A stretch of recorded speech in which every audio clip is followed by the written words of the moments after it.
Nobody could believe that something of this magnitude had happened in Australia. These are the sort of things that happen in other countries. They don't happen in Australia. She would go on to be stabbed in excess of 50 times by the time that the murder had concluded. Initially I thought I'd injured myself breaking through the back door, so I couldn't understand why my arm was bleeding. I realised then it was a human pelt. It was the skin minus the head.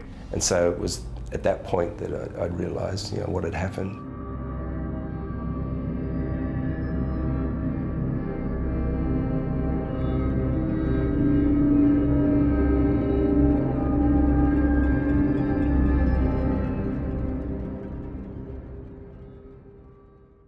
Aussie officials are calling it the worst massacre in over 100 years. There was one body on the doorstep, obviously shot, blood pouring out of him. There was such destruction from this sort of weapon. The mother was carrying the 3-year-old baby when they were both shot. The scale of the deaths and injuries that was to follow rocked the world. Those scenes were simply horrific, and I have an extraordinary amount of admiration for everybody that had to confront those scenes on the day. 35 people were shot and killed, and 23 wounded. I've never been involved in war, but I could think of nothing that would describe an incident such as that inside this place as the product of war. I felt when I left Port Arthur that I had to do something.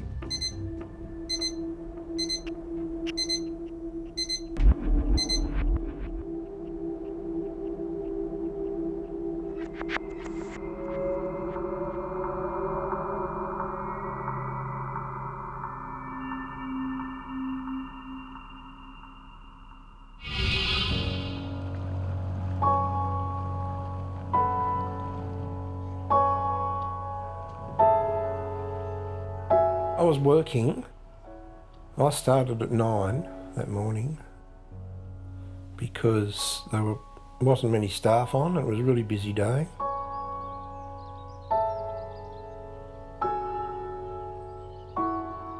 The picturesque tourist site of Port Arthur sits on the Tasman Peninsula, an integral part of Australian history, ever since the British convicts were first shipped there in the 18th century.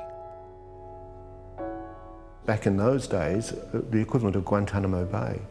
It was a military reserve. You weren't allowed on the peninsula unless you had business there. It was run by the soldiers and Governor Arthur.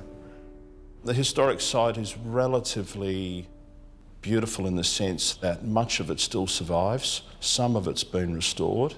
So it has that interesting combinations of trees and plants that you would find in the United Kingdom that of course are not native in Tasmania. Port Arthur is always on the list of places to go with anybody that visits us.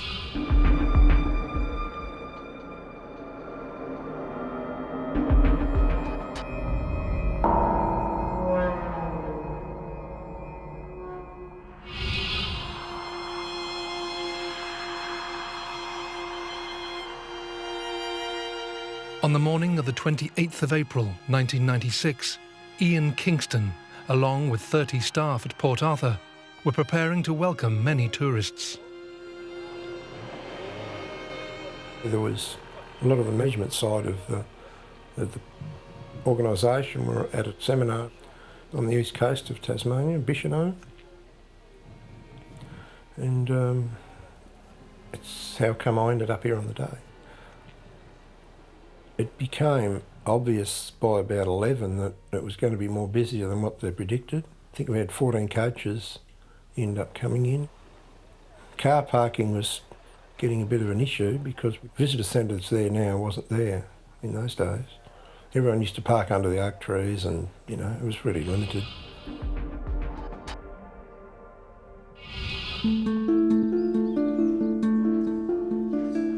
One of the tourists visiting the site that day was Peter Crosswell.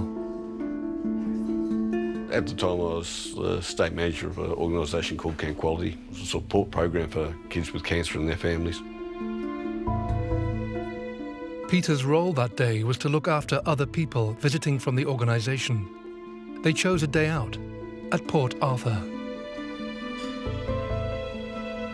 We had one team at that particular time that developed the program are based in Sydney, and they actually come over to Tasmania to do their first tour here. And it so happened that that weekend they'd been here a week, going around the primary schools, and they wanted to go down to Port Arthur.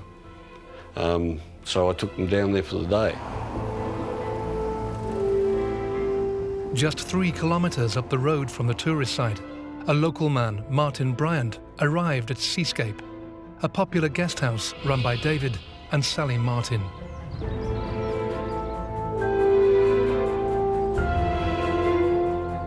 As people started to filter in to Port Arthur, Ian, one of the site's support staff, fielded the many vehicles packed with tourists. I was sort of coordinating parking around lunchtime when Martin Bryant drove in. Martin Bryant was a 28-year-old man from Newtown, Hobart.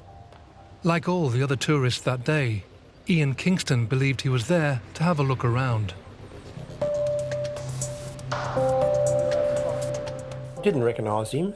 He'd been around in the area when he was a kid, growing up, and he was entirely different to what he used to be. Like, he'd grown up and matured.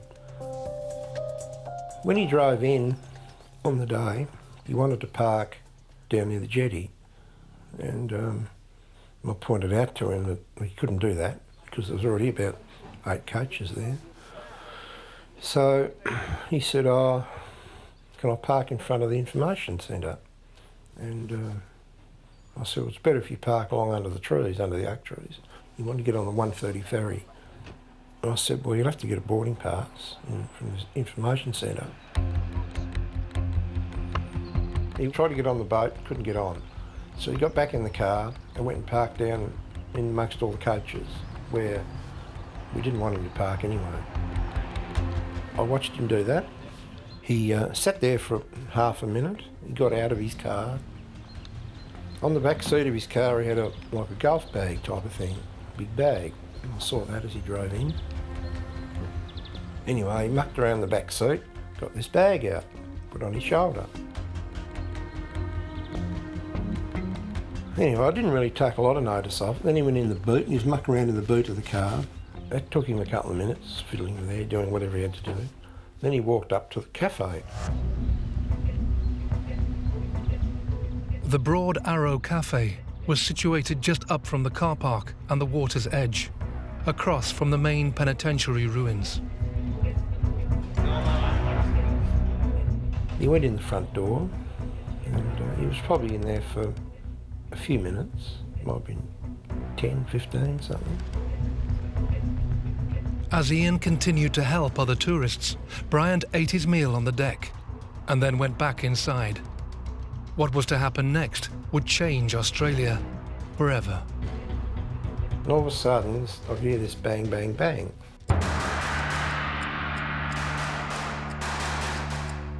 I could see dust coming out of the building from where I was looking. And I thought, what's going on? I started to make my way up there. It's still going. I thought, God, must be a bloody electrical fault.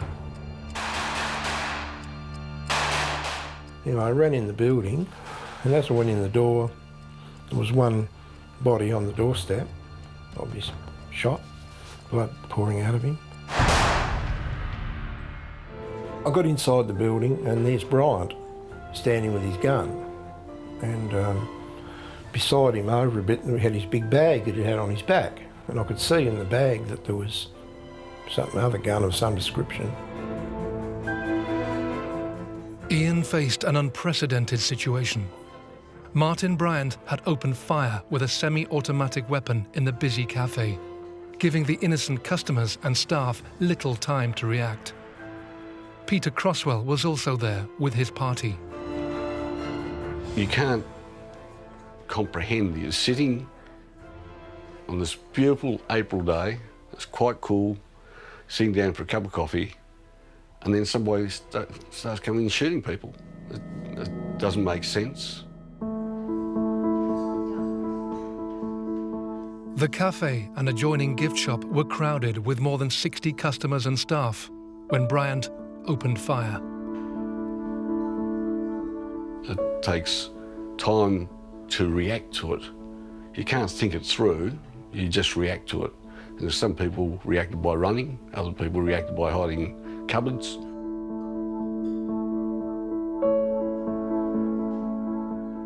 As the cold-blooded killer indiscriminately shot at anyone in his path, Peter made the split-second decision to try to shield his colleagues from the gunfire. I reacted in a different way. It's not a weakness, not strength. It's just the way you react, given that. And a lot of the people that were killed were older people. They didn't have the reaction time and they were virtually shot where they were sat. As Peter took cover and the gunman continued his rampage, Ian Kingston witnessed the horror from the doorway. There was a person to the left of me. They went to move and he turned around and shot the guy. And then while I was there, this chap behind him, he got up and moved his chair and he turned around and shot two more people then. And while he had his back to me, I got out.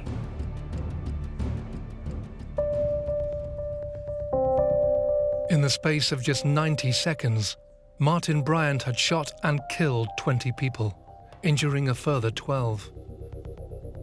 As Ian rushed away from the cafe to warn others and get them to safety, some tourists hadn't yet realised a killer was on the loose.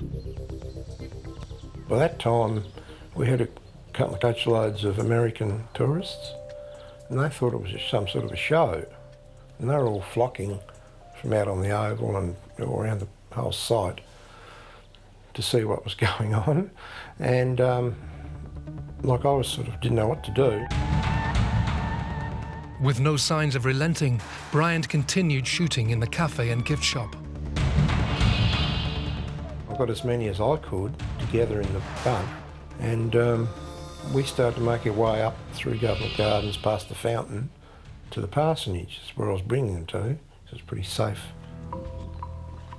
As Ian desperately gathered as many people as he could to run to safety, the gunman started to move outside, where many unwitting tourists still had no idea what was happening. It's gunshots, live action here at Port Arthur. I looked around and I saw him come out of the cafe, and he came out and he shot a couple of shots across over the oval towards the penitentiary. Tourists and staff tried to take cover as the cold-blooded killer headed back towards the car park. In just seconds, he took aim at people as they ran for their lives or hid for safety on the parked vehicles. Nobody was spared.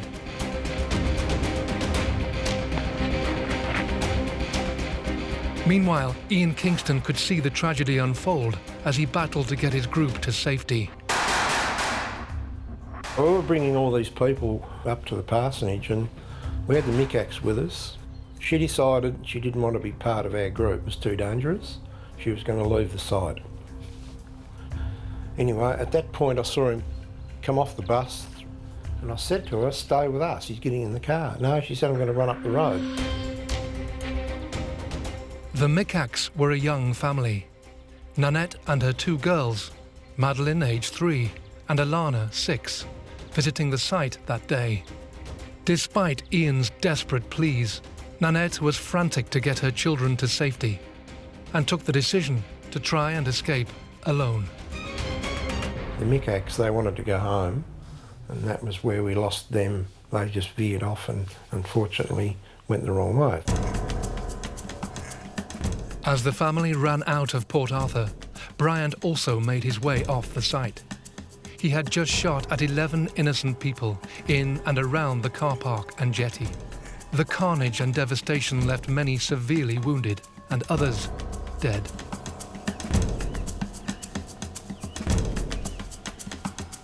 Got in the car, drove out, headed up out of the site. On the top of the site there used to be the toll booth was there where everyone paid their money. He was about halfway up and he started shooting. I thought, he's probably shot the kids and all that. Ian feared for the safety of the Mikacs. Having made the decision to leave at the same time as Bryant, they were right in his path. The gunman drove up to the family, just a few hundred meters from the exit, and stopped beside them, shooting the mother dead, before turning the gun on Madeline and Alana.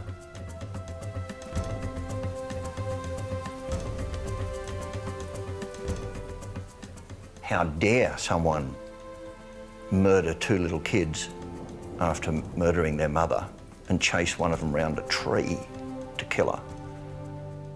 It just beggars belief.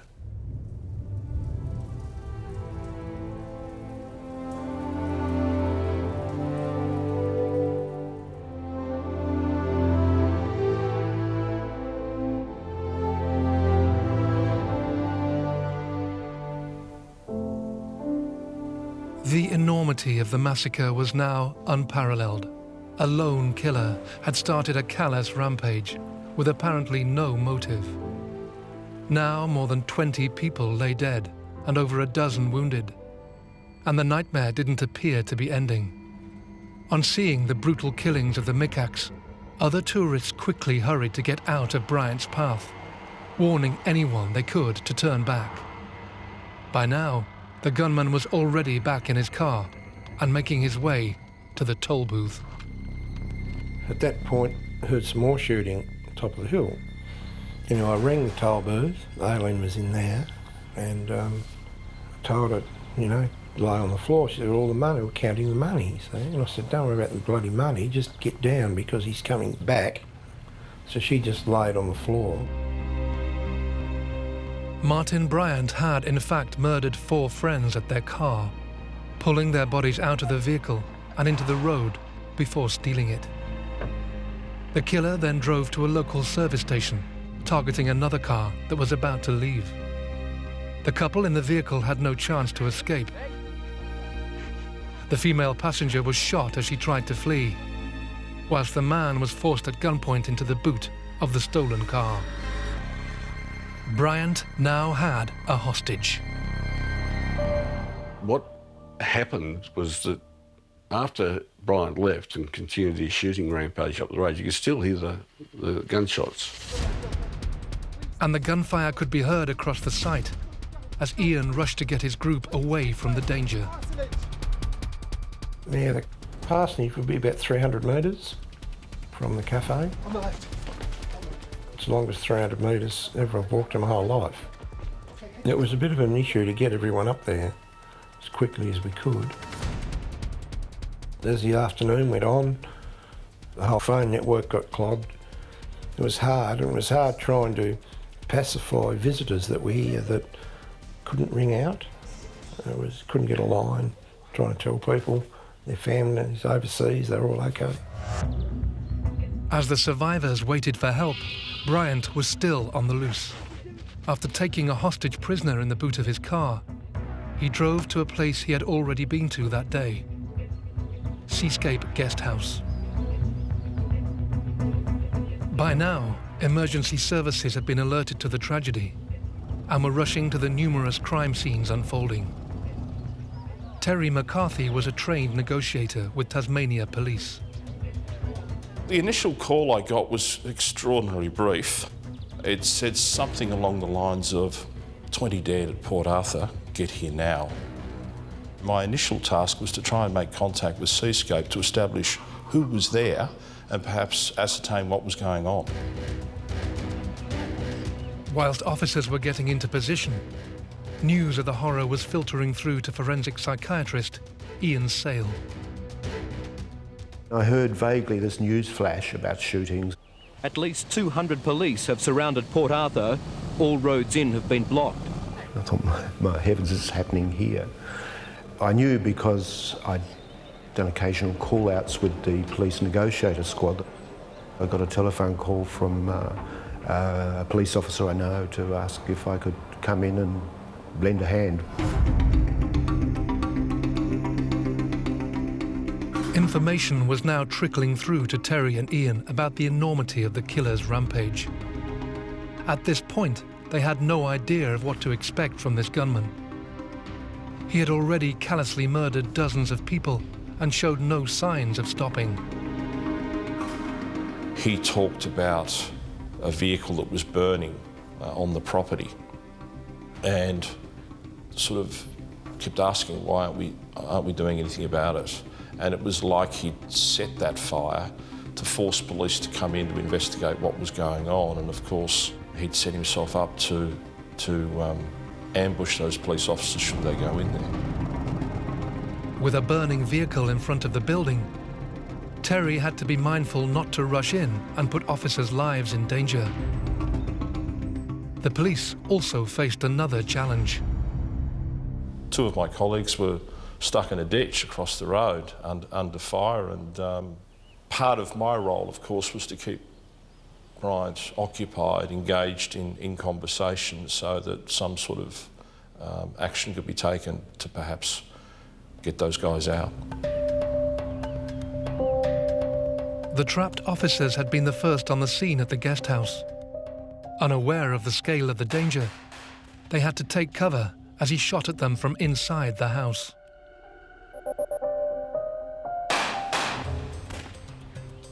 It was difficult to work out exactly what weapons Bryant had. But certainly the vehicle that he'd travelled down to the historic site was subsequently located, and it was established that there were a number of weapons still in the boot of that vehicle, along with a significant quantity of ammunition.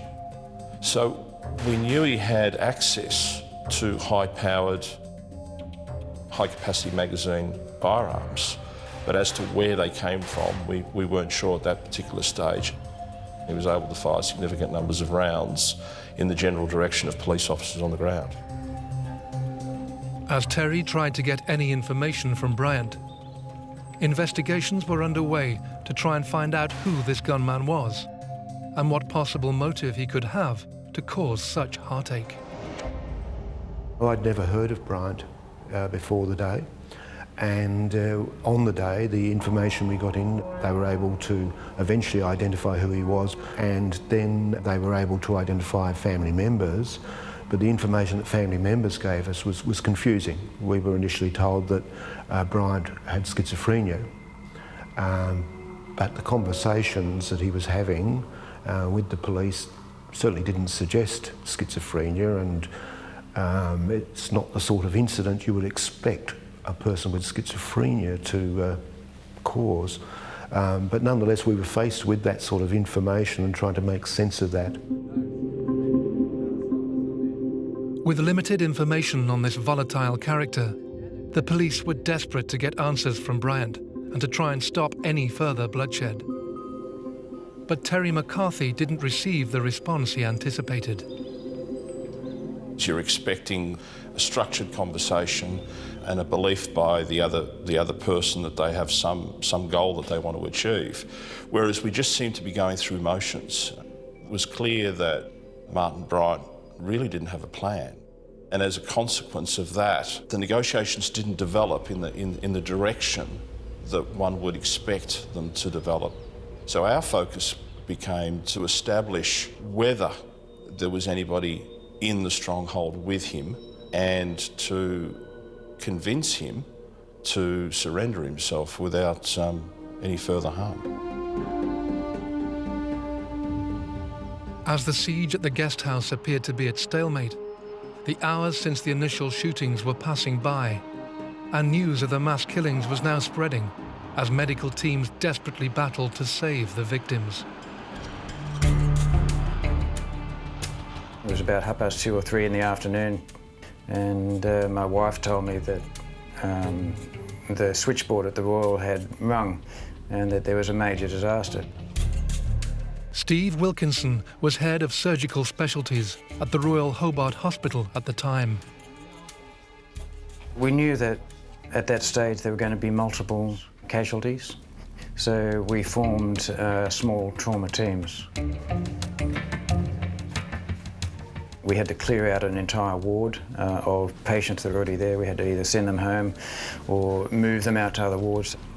We didn't know how many people were coming in. It could have been 10 or it could have been 100. We just didn't know.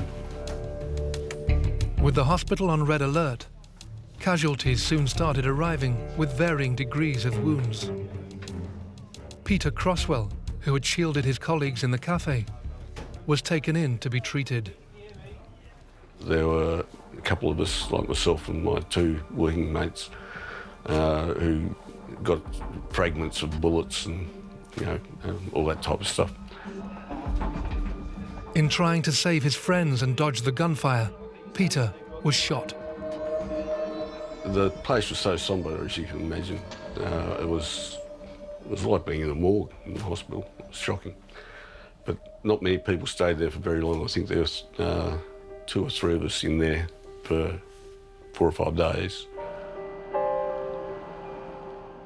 As Peter was treated, Steve Wilkinson and his team were trying to establish the scale of everyone's wounds.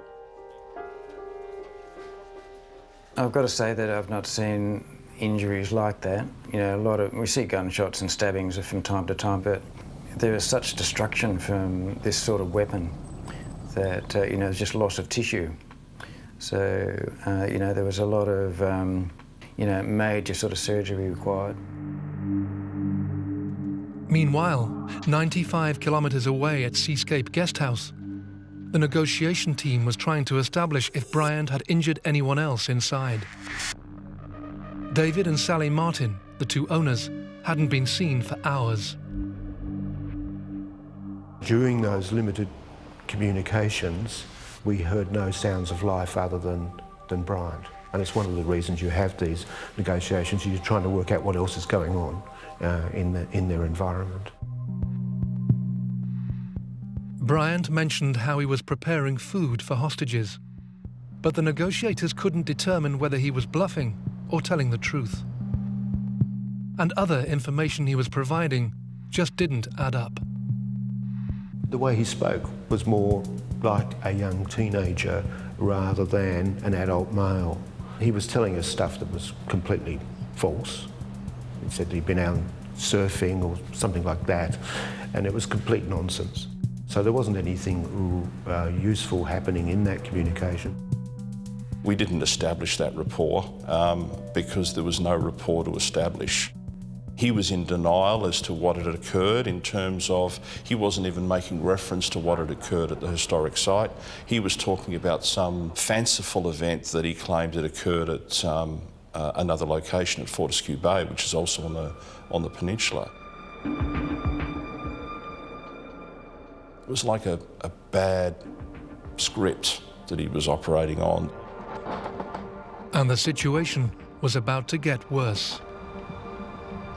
What we weren't aware of at that particular time was that the only phone within the Seascape property was a battery-operated cordless phone.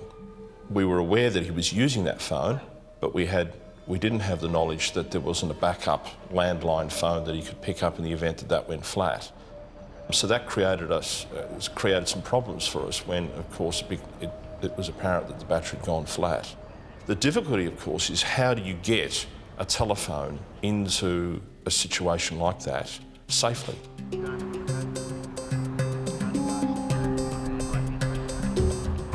After hours of attempts to get some breakthrough with Bryant, the telephone line had gone flat. They were no closer to a peaceful resolution and had no idea if the hostages were safe. When the communications broke down, it was decided that the negotiator unit would move down to a place called Turana, which is about 5 or 6 kilometres north of Seascape. And they set up a operations area there, and various attempts were made to try and get the communication going again with Bryant, but they were all unsuccessful. They weren't able to find a way. As daylight broke the following morning, the killer had been holed up in the guest house for 18 hours. What happened next was to stun the officers as Bryant made his next move. The next morning, he decided to set fire to the property.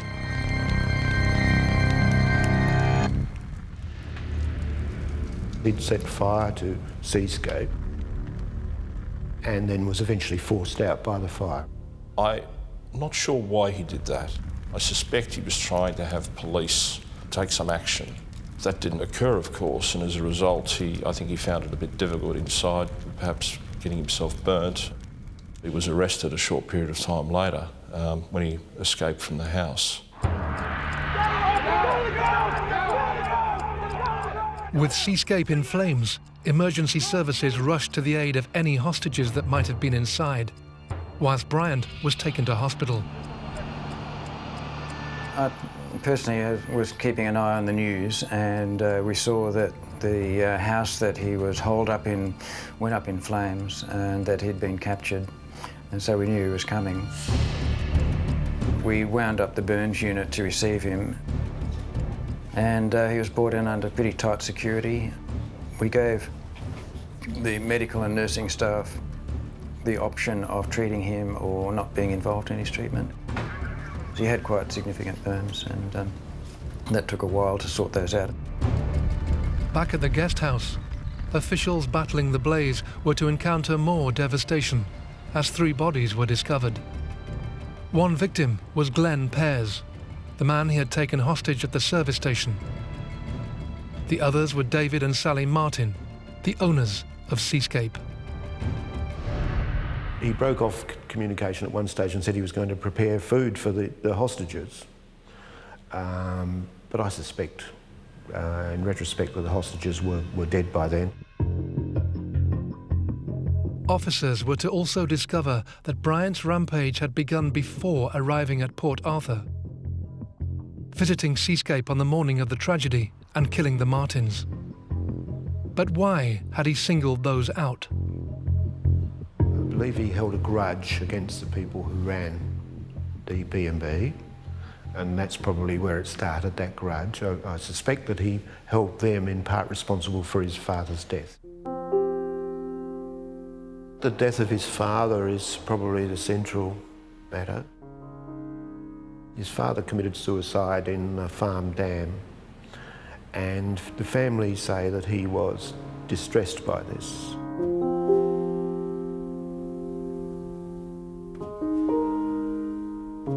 I believe that he suspected that his father died because of a dispute with the people who owned Seascape. I think that's probably the heart of what happened, and it started off as revenge towards them. Martin Bryant's father, Morris, had previously tried to buy the guest house. Yet the Martins secured it first, allegedly creating stress for the Bryant family. But if this was the catalyst in sending the gunman over the edge, why did he target all the other innocent victims too? I think that what happened then at Broad Arrow, he expected to be stopped. He thought, just like Hollywood, that there'd be some hero with a gun there who'd cut him down. But it didn't happen. There was no one there. So this was an incident that once it got that far, he wasn't able to stop. It wasn't scripted for him. And I just think it sort of got there by accident. He didn't know what to do and just kept on going. As Bryant was treated for his burns, Ian Sale and colleagues tried to dig deeper into his background for any insight. They were able to retrieve his hospital record, and we learned from that he'd recently been in hospital for quite a serious injury in a motor vehicle accident, and they had noticed some oddness about his behaviour, but had been assured by family that he's got schizophrenia. We also went to the house in Newtown where he'd been living, but that was confusing too. He'd been living there with this rather eccentric woman, and the house was certainly eccentric. She was a hoarder and a collector, and that showed in the house. It was a very, very weird house, to be honest. The woman who Bryant had lived with was Helen Harvey, a friend who had died in the car accident that injured Bryant 4 years before. Her death resulted in him inheriting a substantial amount of money. For various reasons, he'd come into a lot of money. He was unrestrained. The people who had some degree of control over him, his father, Mrs. Harvey, with whom he lived, they were both dead. It was mayhem because he could do whatever he liked. And he did. Bryant had in fact inherited an estate worth millions of dollars. But this didn't answer the questions now being raised on how he managed to get hold of the guns in the first place. As far as I'm aware, Bryant bought one of his weapons through a classified ad. Another one he bought from a dealer who had a shop about 2 blocks away. No one knew that he had these weapons. Bryant had bought an array of semi-automatic weapons with ease, no questions asked. He held no license or authorization for them. His trail of devastation had ended the lives of 35 people and caused horrific injuries to 23 victims. The number of people left affected by his crime would be too high to count. Days after the mass shooting, the country was trying to come to terms with their loss. It shocked the nation, it shocked the world, but it really shocked Tasmania. And, you know, people were just numb, I think, for days, weeks and months after it. I got a message from John Major, the British Prime Minister. He recalled that the massacre in Dunblane in Scotland had claimed 27 lives, and John said he never imagined that within a few weeks the number killed there would be exceeded in Australia. It was a tragedy that, as the days went by, it unnerved the country. Nobody could believe that something of this magnitude had happened in Australia. These are the sort of things that happen in other countries. They don't happen in Australia.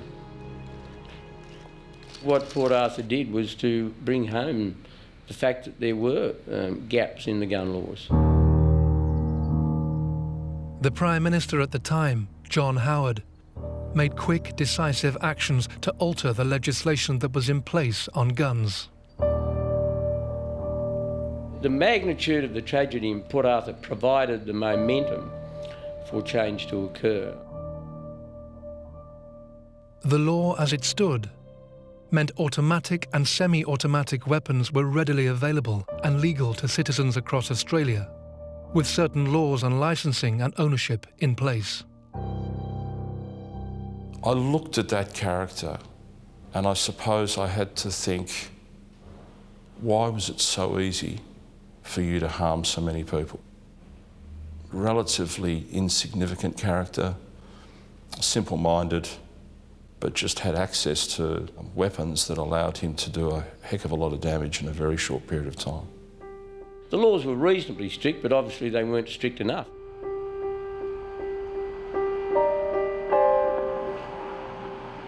By the following month, the government had made the biggest change in their weapons policy to date, bringing in the National Firearms Agreement.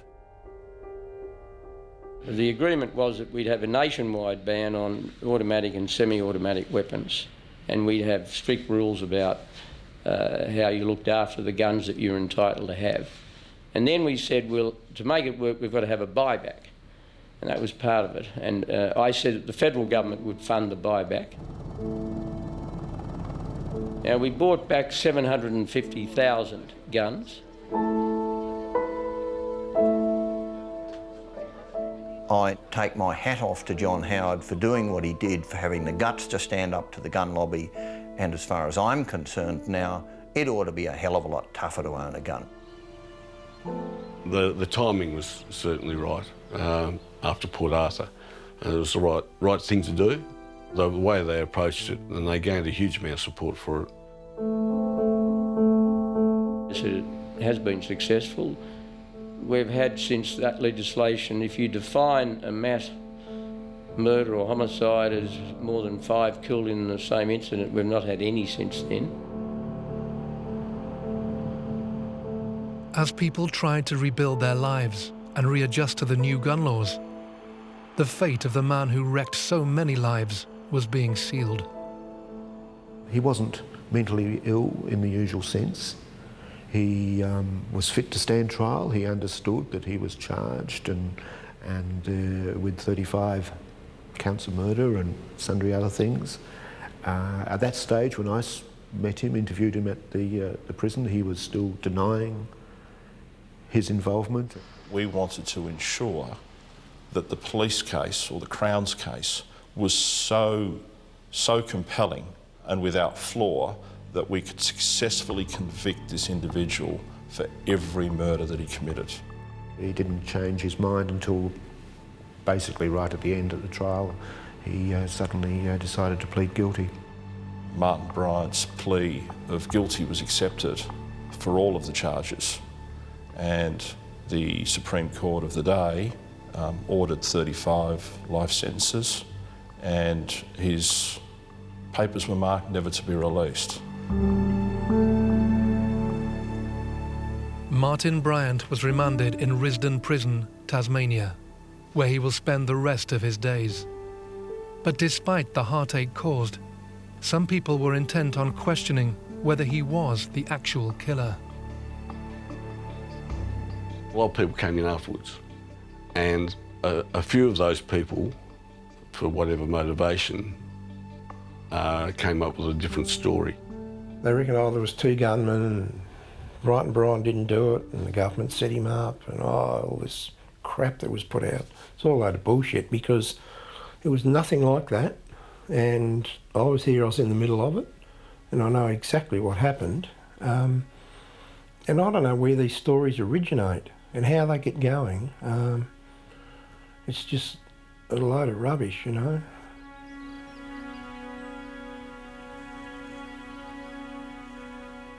A poignant memorial now stands at the site where the Broad Arrow Cafe once was.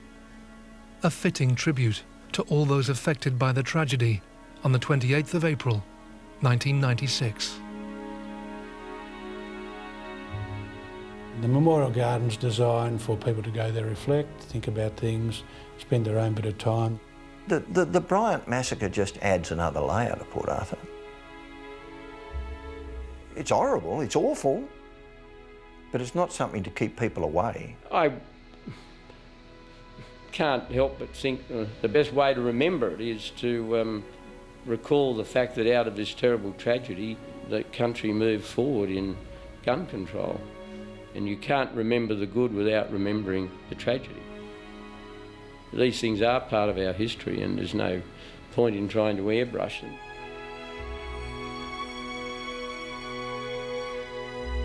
Peter Crossell now is no longer the Peter Crossell 15 seconds before Bryant started shooting.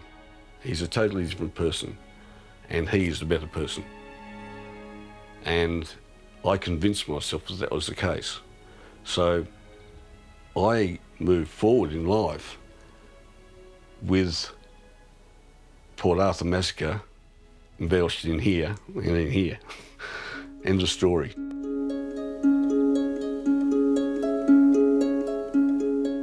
We can't just bury it, pretend it didn't happen, it didn't exist.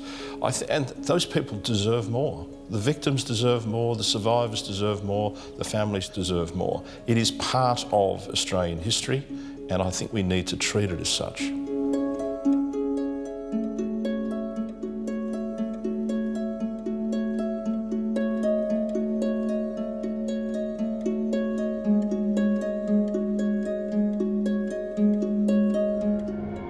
Tell you without word of a lie, I have never heard anything as bad as the Kapunda triple murder. There is simply no comparison. I mean, like, they were just good people. I just don't understand why someone would do this. Destroying a family one after the other in front of their eyes, in their own home. There's no greater evil than that. A town is left utterly stunned, whilst detectives struggle to find a motive. What we had here was just a tragedy of epic proportion. He's sitting there skinny, weedy and weak, and I just could not believe that this was the person that had perpetrated 3 murders. No emotion, no sorrow, no grief, no nothing. Just a very cold individual. Kapunda, 80 kilometres north of Adelaide, is a small town once home to a bustling mining community. Kapunda and the metal mine here is Australia's first commercial metal mine. It's a tourist attraction. There are mines that you can still walk through, there are tours that you can go on, and to everybody else in South Australia, Kapunda is a low-level tourist destination. little bit isolated as a result and living that very stereotypical Aussie country life. You grow up with the group that you grow up with, you know them from birth through death, you take over a farm or you take over a business. On rare occasions you actually get out of the town and do something else, but you've always got that tie back there. And the bonds that form in communities like Kapunda are lifelong, sometimes whether you like it or not.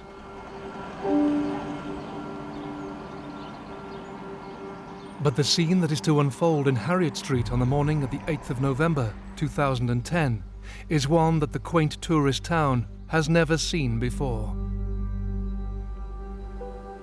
I was in my office going through a variety of files, and Senior Sergeant Steve Kinsman came into the office and said that they had 3 bodies had been found in the house at Kapunda. Someone else had found the crime scene. They'd contacted the local police, and there's only 2 police officers in that town. One of them attended and saw the scene.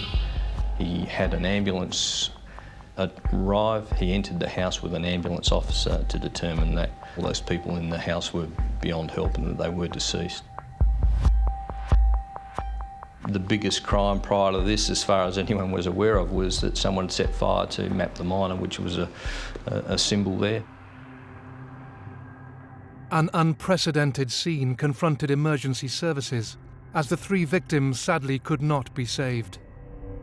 I was hearing sporadic bits and pieces of information coming through from our investigative reporters, our police reporters, all of whom were trying to get information. What emerged very quickly was that police were keeping a very tight lid on the situation. They either knew completely what they were dealing with or had no idea whatsoever and were trying to keep things as tight as they possibly could while they sorted it out. It's fair to say that that crime scene was very confronting. There's been some criticism by the media on that day that I didn't declare that it was a triple murder. Well, to be honest, until you get in and have a really good look, that can be a big call to make. And if you're going to tell a community that 3 people have been murdered and you don't know who's responsible for it, you better be sure that that's what you're telling them. You don't want it to turn out that it was a murder-suicide later on. Information on the circumstances of the deaths was sporadic, but Grant Moyle and his colleagues needed to process the extent of the crime scene and uncover exactly what had happened. First and foremost, who have we got in the house? Who lives there? And who's died in that house at that particular time? Are there any outstanding people? Early information was the names of the people involved and that their son was away in Queensland at that particular time. The 3 victims are eventually identified as Rose and Andrew Rowe, and their 16-year-old daughter, Chantal. Their older son, Christopher, is on holiday on the Gold Coast. While Christopher and his fiancée were up there, news broke of the murders. Christopher saw in the news coverage his street, posted a message on Facebook, "Can somebody check on my parents? That's my street." And they're talking about people being killed there. He got a reply back very early in the piece saying, "All's good." So he relaxed. But unfortunately that was misinformation. That person had mistaken which house it was, and in their effort to help Christopher, they'd given him the wrong information. Christopher then found out it was his parents and his sister. So of course, it went from being the dream holiday to the absolute nightmare. Obviously, we had to clarify exactly when he'd left and when we were satisfied that he certainly couldn't be connected to this, and try to get some background from him. Did he know of any people who might be responsible for this? Were there any other issues with the family that we weren't aware of? I was just absolutely devastated for the family because they were friends of mine, and Christopher remains a very, very dear friend, and I will support him as long as I can. As the only surviving immediate relative tries to take in the news, the police search for a motive. What I will say is that yes, there was certainly a frenzied attack. Because of the nature of the scene, I think it was a very personal attack. and so I don't think it was just someone random. But that doesn't allay community fears, and certainly some fears from the beginning, and that was, did they have a murder on the loose in the town?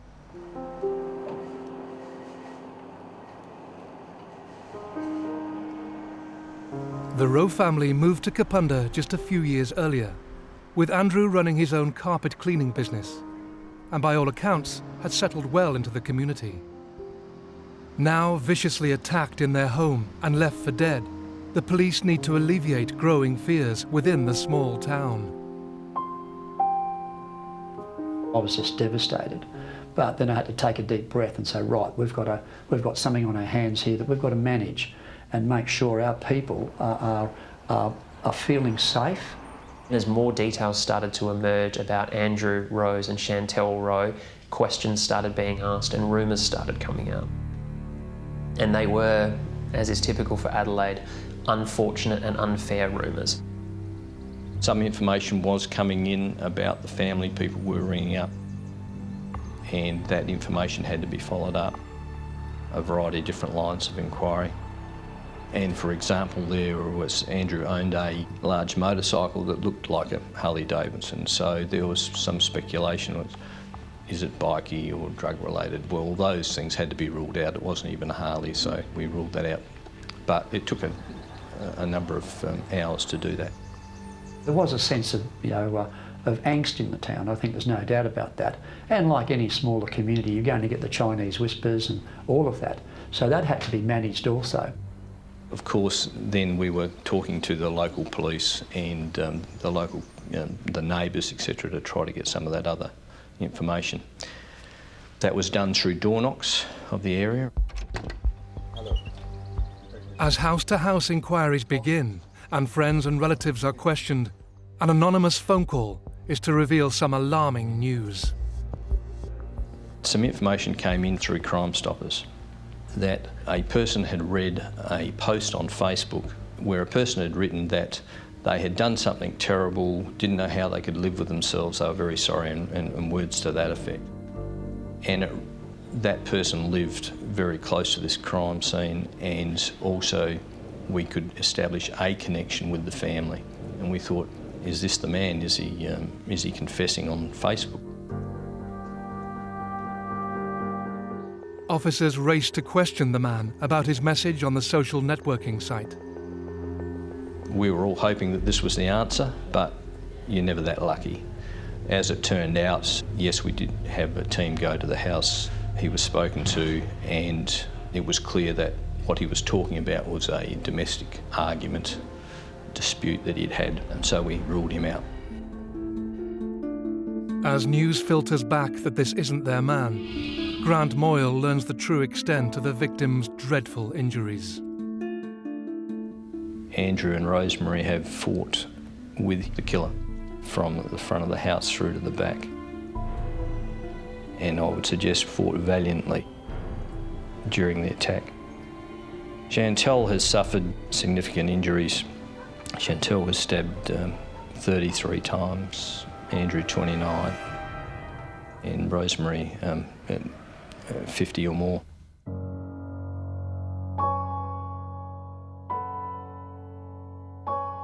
The intensity of the violence is hard to process, and more details will come to the fore. Just days after the triple murders, the team focus on people who could determine the family's last movements. Rosemary and Andrew had gone away down to Adelaide Saturday night to a party.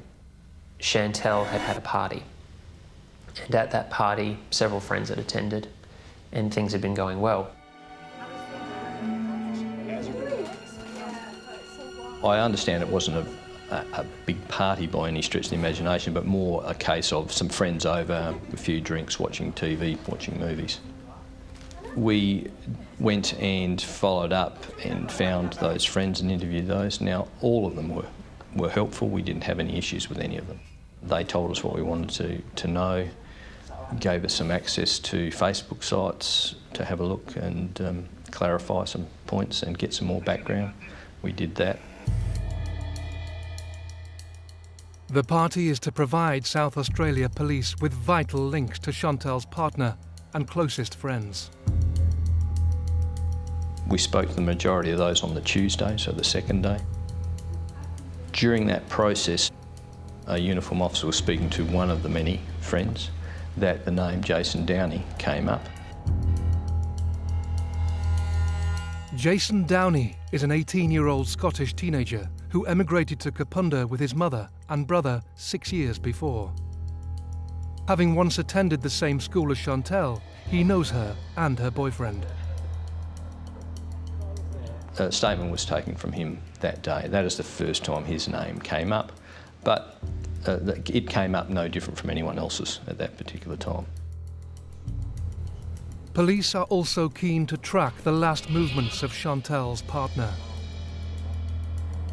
Chantal's boyfriend had sent her a text message at 5:30 a.m. on the Monday morning to her phone, asking how she was because she'd been ill the day before. And he said he didn't receive a reply, but our inquiry showed that a return message was sent from that phone. But Chantal was out of credit on her phone, so the message went off into ether space and we've never been able to retrieve it. But we know the reply was sent. It could not have been sent by Chantal. It had to be sent by the killer. And so we had a look at Chantal's boyfriend in regards to that. Was he telling us the truth? But we were able to rule him out. As Chantal's boyfriend is eliminated as a suspect, 4 days on, Grant Moyle addresses the growing media. Well, obviously the offender is still outstanding, and I would suggest the offender or offenders should be considered dangerous. If anyone does know who they are or has suspicions about individuals, please contact police immediately. And the forensics team discovers something crucial at the crime scene. The fingerprint specialists moved through the house to take fingerprints. They were spraying a substance called amino black that brings up fingerprints on different surfaces. And they were spraying that on the back of the bedroom door of Chantal's bedroom. And they were targeting a certain area and happened to pick up one fingerprint on the edge of the door. And that was quite detailed. This is potentially a significant breakthrough. A fingerprint that does not match the victim's could narrow their search for a suspect. Obviously, we were hopeful that that would get an identification, and we got the word back the next day that, unfortunately, no, it wasn't on the national database. And so we had no match at that particular time. So that told us it certainly told us that it wasn't any of the Rowe family.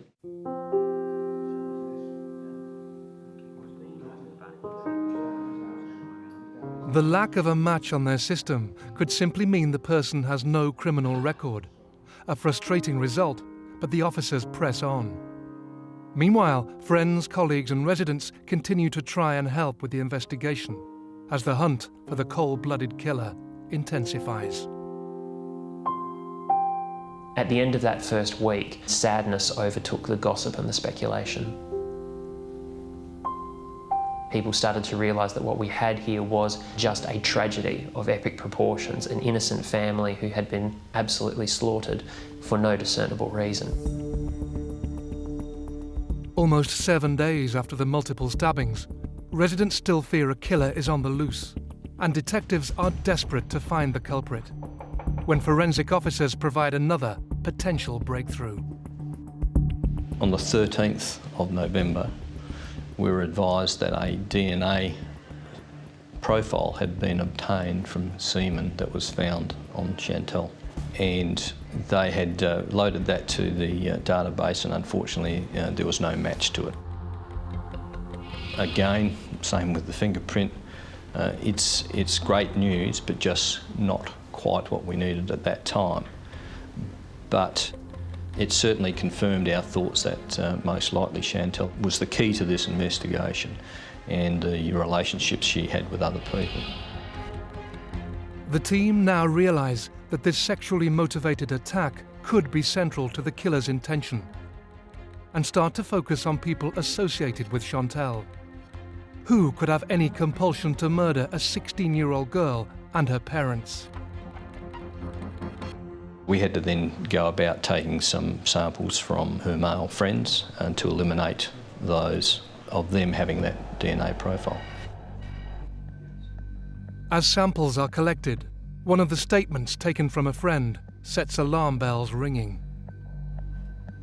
We were sitting in the command post and John was reading one of the statements and said, "Oh, let's have a look at this, there's just something not quite right about that." He started to give an alibi when he wasn't asked for one. He made some comments about not being invited to the party on the Saturday night, of not having a girlfriend, and really trying to come up with an alibi without being asked for one, trying to paint a picture. And we thought, we'll do a bit more work on this. That included ringing his place of employment to say, what do you know about this individual? He was visited on Sunday, and a DNA sample and fingerprints were taken from him. And he volunteered that without any problems. This young man is Jason Downey. He freely offers to help with inquiries, but officers also notice something unusual. Police officers had visited him and seen the cuts on his hand. Because of the nature of the attack inside the house, it would not be unusual for the offender to suffer some sort of injury as well. He said that he'd, at the relevant times, he was elsewhere. He was in Freeling, he was in Gawler, he was with another person. He had sustained the injuries to his left hand as a result of falling off a push bike. With Downey's relaxed attitude and willingness to help, could the cuts be the result of a fall or something far more sinister?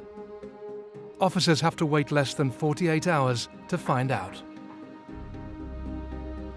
At 9:30 a.m. on Tuesday morning, I got the phone call that the sample was a match to Downey.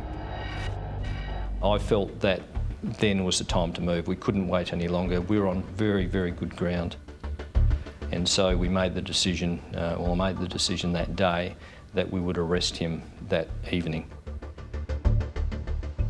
This apparently unassuming 18-year-old has potentially broken into a family home and attacked 3 defenseless people with a knife, inflicting over 100 wounds. Officers realize they must take their next step with caution. We could march into his workplace and arrest him there, but there's other people that work there. He's a mechanic, he's in a workshop. What weapons or other things were there? If he ran off, what might be the consequences of that? If we went to his home to arrest him there, might he, if his mother was home and there was another woman who lived there as well, might he take them hostage? I didn't want to alert him that we were about to take that step because we didn't want to endanger anyone else. Officers set about planning a way to get to their number 1 suspect. We had asked a number of people to come in and sign their statements throughout this investigation, and he had one there unsigned. So we decided we'd ask him, through his manager, to drop in on his way home and sign the statement. He was dropped off at the station and informed he was under arrest. Armed with the DNA results of the testing of the semen and of the fingerprint, 8 days on from the violent murder of Rose, Andrew and Chantel Rowe, South Australian police urgently question one teenager who might be the key to it all. With this powerful forensic evidence, what would Jason Downey reveal? He said that he'd had consensual intercourse with Chantel some months beforehand. It was explained to him that that couldn't account for the way we'd found the DNA sample, but that seemed to just be dismissed by him. He offered an explanation that he had been at Chantel's boyfriend's place for a while, had left there and driven down to Gawler to McDonald's, had done a number of different things, visited different people, and came back. He'd come back home, he'd had an argument with his mother, and his mother locked him out of the house. So he had to sleep in the car that night. And it was shortly after 11 p.m, as I understand it, that he had that argument and was forced out of the house. Chantel's boyfriend informed Jason that he wouldn't be staying over at Chantel's house that night. She was ill. She wasn't going to be going to work the next day. She had a bit of a cold. Downey knew that he was not going to be there that night. But he came up with an excuse that at the relevant times, he was elsewhere. He had sustained the injuries to his left hand as a result of falling off a push bike first, and then later he told someone else it was falling off a motorbike. Downey's alibi isn't adding up, and he has no real explanation for his DNA being found on one of the victims' bodies. As they press for more answers, detectives are keen to let Christopher Rowe know of the latest developments. As soon as Downey had been arrested, I went around to his home with our victim contact officer and informed him that someone had been arrested and what charges were laid. As the slightly built teenager faces serious charges, Christopher Rowe now has to brace himself for seeing the alleged killer of his family in court. The Elizabeth Magistrates Court's interesting because it's home to a lot of low-level crime. I thought they'd brought up the wrong person. I thought they'd brought up some skinny little drug dealer that had been caught on a street corner selling meth to some kids. But no, that was him. I turned around and I looked at the faces of the family members of the Rowes who had come to the court case, and I knew it was him. The hatred and malevolence and grief pouring out of their expressions told the whole story. They knew who he was, and already they had some sense of what was going on. Once that person was arrested for the crime, I think that's when the community started to get back to some type of normality. I mean, there's probably many that didn't, but I think by and large, I think most people thought, right, that's it. Jason Downey maintains his innocence during a number of appearances in court. It was supposed to be 6 weeks. It took over a year.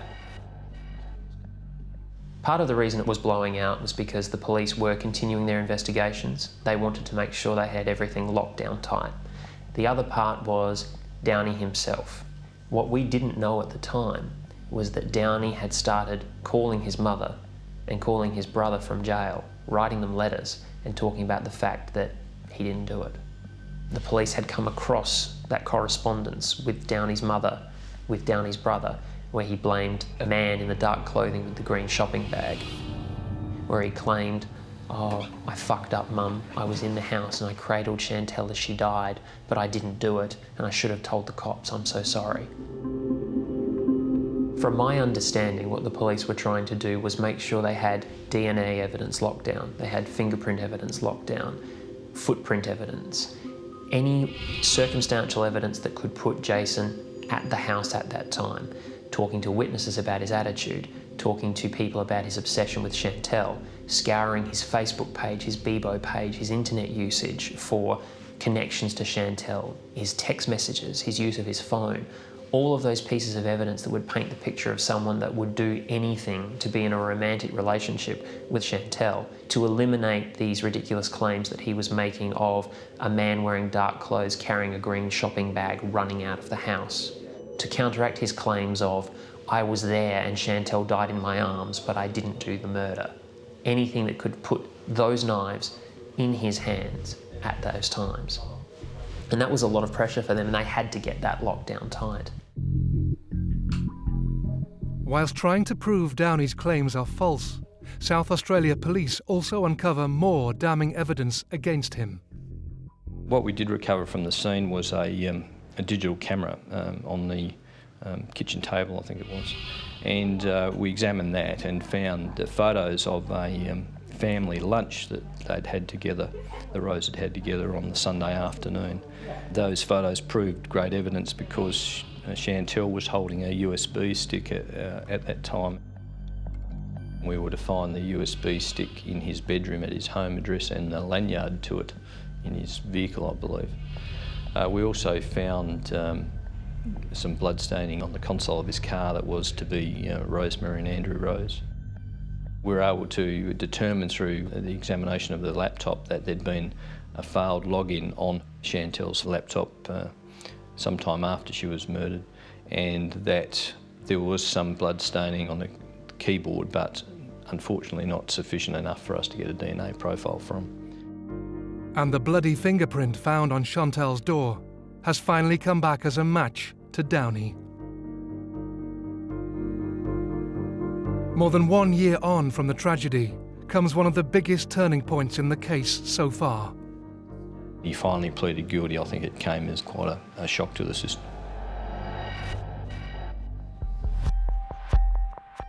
He finally pleaded guilty, and as it would transpire, that he pleaded guilty 1 year and 1 day after the actual crimes. On each occasion, Christopher had attended, and quite a number of the other relatives and friends had attended those court cases. It's very hard for both families to have lived with this moment. We're all getting through it. We hope he gets what he deserves. It was a long process for them and a traumatic process for them. Downey pleads guilty to the 3 murder charges. Shortly following the anniversary of the tragedy, the family and friends of the victims must now listen to the harrowing details coming out in court. When a person pleads guilty in a South Australian court, the role of the judge changes to a finder of fact, because a judge must determine a penalty appropriate to that exact crime. The prosecution had no choice but to go through the evidence and, pardon the pun, blow by blow. And that was when everybody concerned with the case got an idea of just what had happened in that house that night. For the first time, the circumstances surrounding that horrific night are laid bare for all to hear. He gave an account through his lawyer about what happened that night. I don't accept everything that he said. He has certainly stood in the bath at some stage before the attacks have taken place because of the nature of the shoe print that was there. Whether he actually came in through that window or not, I'm not 100% convinced, but nonetheless he certainly has been in there at some stage. He gave an account of Chantel being attacked first and then having to murder the parents as a result so that he wouldn't get found out. One of the knives from the Rowe family kitchen became involved, and Andrew was stabbed in excess of 20 times. He was stabbed so many times and with such force that pieces of the knife broke off in his body. There was then a confrontation, according to the court's accepted version of events, with Rose. And again, another knife was introduced. She was stabbed multiple times. She would go on to be stabbed in excess of 50 times by the time that the murder had concluded, but this was sadly the first set of stabbings for her. After they fell, the court ruled that Downey moved into the bedroom. The poor girl was underneath her bed bleeding from what's been described as a free-flowing wound and has been dragged back out from under the bed and further attacked.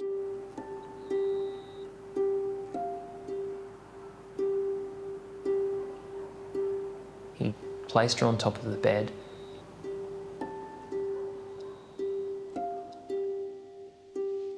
He then continued to stab her. In the end, it was 33 different wounds. Then stripped her of her clothing, redressed her, left her on the bed.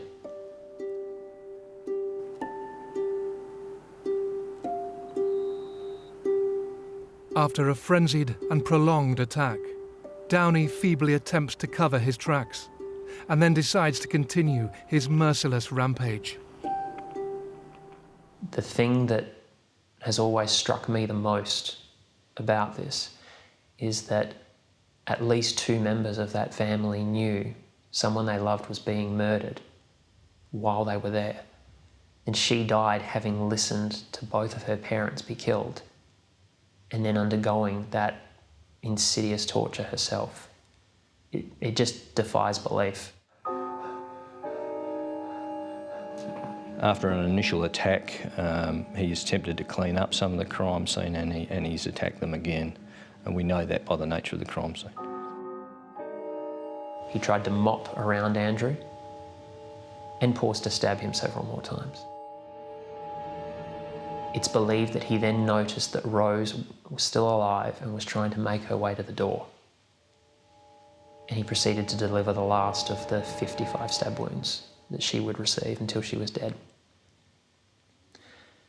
At that point, Jason gave up on trying to clean up and left bloody sock prints as he ran out of the house. Nobody saw him leave. All that anybody heard was Rose screaming help 3 times and a noise like something falling over.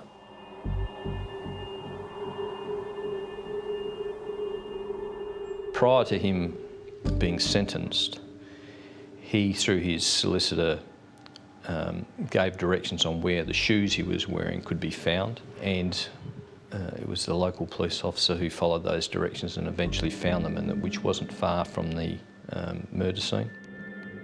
Then he tried to give directions on where he'd hidden his clothing, the weapons, and some clean-up items, because he cleaned up and took those items with him. We took him out of custody just before he was sentenced and spent a day travelling around that area. We were only ever able to recover some clothing of his. We never found the knives.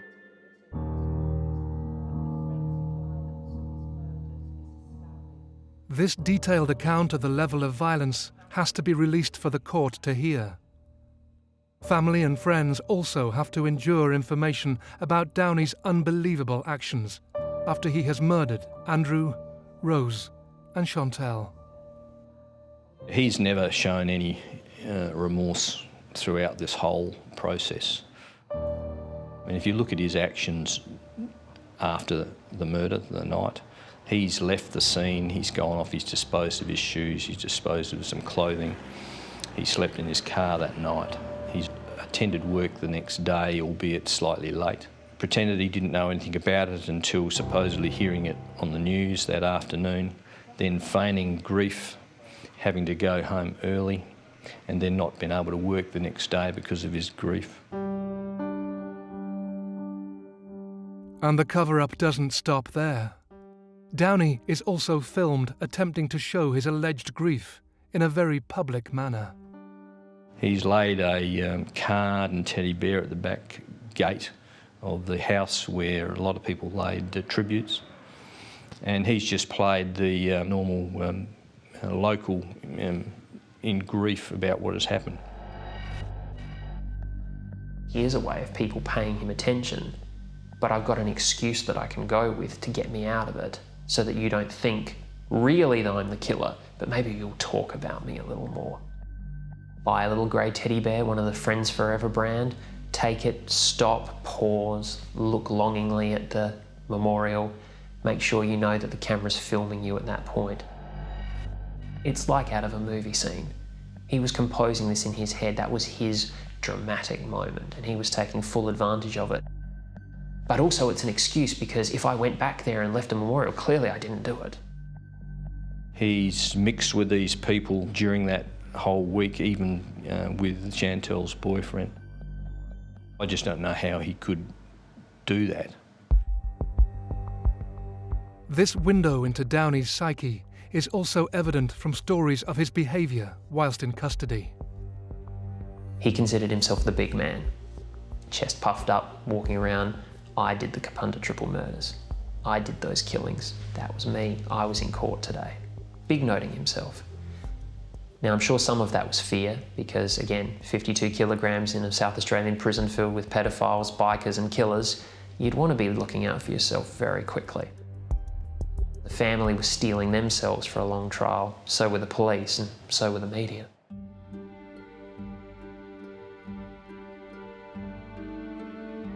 After a gruelling process lasting more than a year, with all the facts scrutinised, the judge finally delivers his long-awaited sentencing in one of the biggest criminal cases to hit South Australia. He calculated that Downey deserved a sentence of 35 years, one of the highest in South Australian history. Downey barely reacted again. It wasn't that he didn't care, I think he just didn't understand. I don't think he has the intelligence needed and the insight needed to understand how long 35 years really is. That it's longer again than he's been alive. And that when 35 years expires, he's not necessarily going to get out. For closure for the family and everything else, it needs to be. And he was obviously guilty. There's no question in my mind about that. The sentence provokes an emotional reaction from the victim's family. Please explain to me the justice in this. This is not a justifiable offence. He cannot return my family to me, so why should he have the right to any definition of life? He pleaded guilty on this occasion and strung it out as long as he could because he knew the evidence against him was overwhelming. Not because he felt bad for what he did, but he knew, what's the point now? If I plead guilty now, I'll get a discount to some degree, which he did. As the family tried to process the outcome of the sentence, Sean Fuster learns of another rumour that threatens to cause even more pain. My editor said to me, "Sean, was Chantal pregnant?" No. Was it ever suggested she was pregnant? No, not in court. There was a rumour way back at the very beginning, an ugly rumour, but the cops knocked that down within the first week, boss. Why? Newspaper just splashed all over their website that she was killed and she was pregnant. I couldn't believe it. I thought, this family has dealt with enough. And I went tracking down the stringer that had written it. And I said to him, where do you get off? It's been publicly knocked down. It wasn't mentioned once in court. How could you possibly attach that? Oh, well, I thought it would be interesting. What I said to him next is unrepeatable. It's undoubtable that Jason Downey is extremely immature. He was raised with no male perspective on his life, no father figure. He had a stepfather, but that was much later in life, after he and his mother and brother moved to Australia from Scotland, leaving his older sister behind.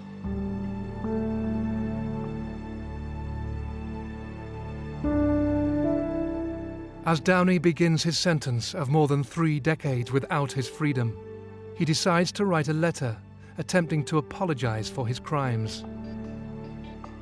The biggest sign of Jason's immaturity was the letter that he wrote, which to my mind is the single most inexplicably inadequate apology that's ever been committed to paper.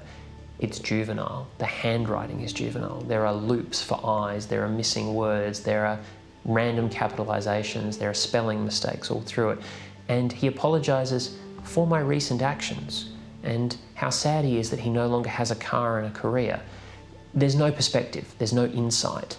He may very well be sorry in a limited way, but he doesn't understand fully what he's done. Just that incredibly blinkered, narrow understanding of what he's done and the tragedy that he's perpetrated. I think, you know, in due respect, there's a lot of hurt out there that we didn't know about. A lot of people probably grieving a lot more than we suspect, and probably still are. And that's why we have this ongoing, you know, respect, and we're careful in how we, you know, go about talking to anybody in relation to it now. The lives of Chantal, Rose and Andrew Rowe have been taken in the most cowardly and unimaginable way. The murderer is to serve the majority of his adult life in prison. But for those left behind, the main question still lingers. Why did Downey go to the lengths of killing a mother, father and their young daughter? His goal was to have Chantal, whether that was emotionally, whether it was physically, whatever it took. Being confronted by Andrew, probably being told something along the lines of, "Get out, you little freak," or "What the hell are you doing in my house?" being questioned, caused the snap. I don't think this was premeditated in the sense that he went there with the intent to kill, but he was prepared to do whatever it took to make Chantal his that night, up to and including murder in a way that he hadn't prepared for consciously, but something in him was clearly prepared to do. His lawyer said to the court, I can't give Your Honour an explanation for what happened. My client doesn't remember it. He snapped into a fugue state. And the court has to ask itself how a person of his size, of his nature, with no criminal record, could possibly do something like this. The prosecution had a very easy answer for it. It's very simple, Your Honour. He's a liar. He's a liar, and he's a coward, and he's a vicious brute. That's it. The motive's as old as time itself. Simple jealousy, and he snapped. Never before, and really never again, has there been a crime of this nature actually perpetrated by a woman in Australia. She's disgraceful. I can't comprehend what she's done. A murder so inexplicably heinous, it still affects all of the officers called to the scene to this day. Nothing could prepare you for what you were about to see. Whatever had done this, it was obviously a monster, and we had to do something. We had to somehow finish it. The gentleman's head had been located, so we're looking for that. A woman driven to kill in a way that defies comprehension. She's been branded a danger to the community, capable of murdering anyone who crosses her. There's a pot on the stove. I think I might have even said, so I'll give you one guess where the head is. I didn't eat meat for about 3 months. Aberdeen, in New South Wales, is a small town in the Upper Hunter region, around 3 hours' drive north of Sydney. Once known for its mining community and abattoirs, it now holds public fascination for a very different reason. Aberdeen's a type of country town which has probably had its best years. The best years are probably behind it now. It was quite an industrial town. Aberdeen is the perfect backdrop for a crime like this, I guess. You know, it's got the cliches. It's got the abattoir that's closed down and the grass is growing there, and it's got the coal train that runs through town occasionally, and the silo, and it's got the two pubs, the top pub and the bottom pub. There are a lot of low socioeconomic issues that surround towns such as Aberdeen. Whatever the makeup of the once thriving town, it could never have prepared for the horror that is to unfold in March 2000.